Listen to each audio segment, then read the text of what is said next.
Zippers can be found on clothing, on bags, even on footwear. The zipper started out as a newfangled closure mechanism for boots and tobacco pouches. The fashion industry didn't put them on clothing until the 1930s, some 80 years after the invention of this fabulous fastener.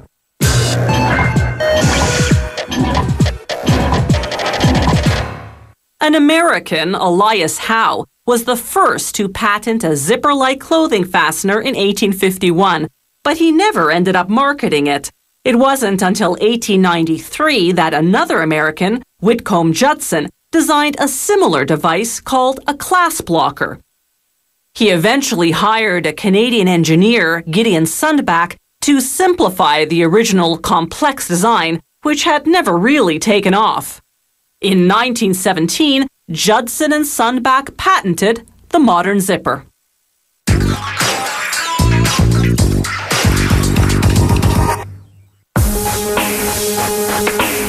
Zipper teeth are made of either metal, plastic, or nylon.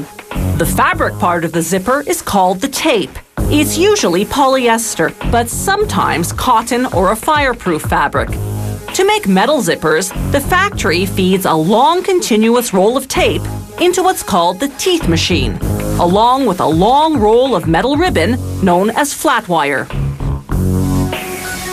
As we see here in slow motion, the machine cuts off a tiny piece of flat wire, forces it through a die that forms it into a tooth shape, then clamps it onto the edge of one side of the tape. The machine does all this at a rate of 45 teeth per second.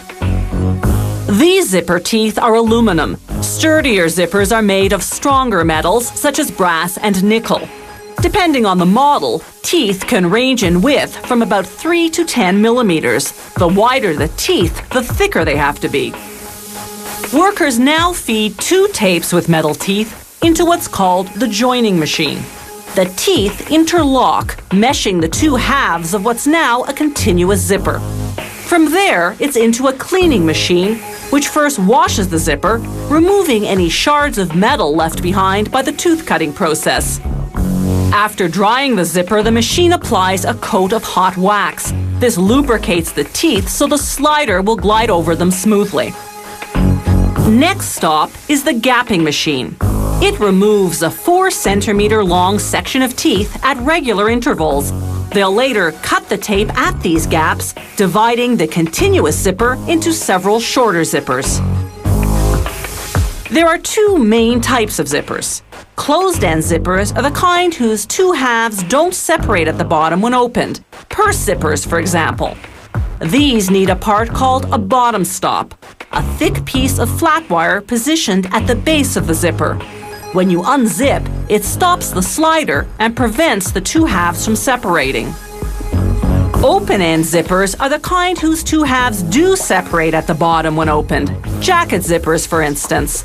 At the bottom of these zippers, a machine applies a clear reinforcement strip. This stiffens the tape so that the next machine can apply the pin and box.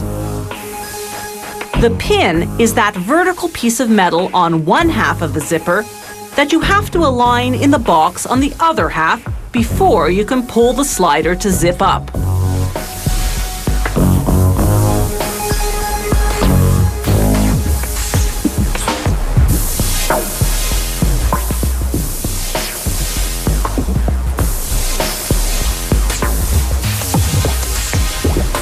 The next machine installs the slider.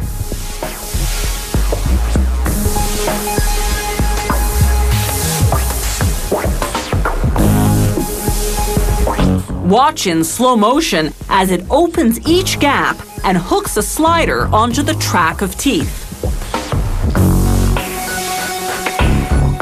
The next machine inserts what's called the top stop, a thick piece of flat wire that stops the slider at the top of the track when you zip up all the way. The machine then slices the tape at each gap, separating the finished zippers. Plastic zippers are made quite differently than metal ones.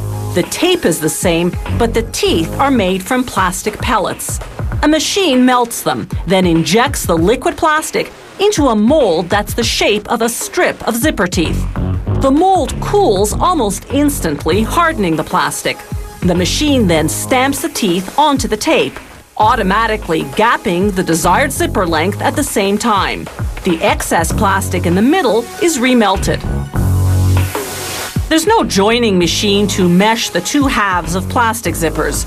Workers do this manually so that they can inspect the plastic teeth to make sure they're well formed. Then automated machines install the remaining components.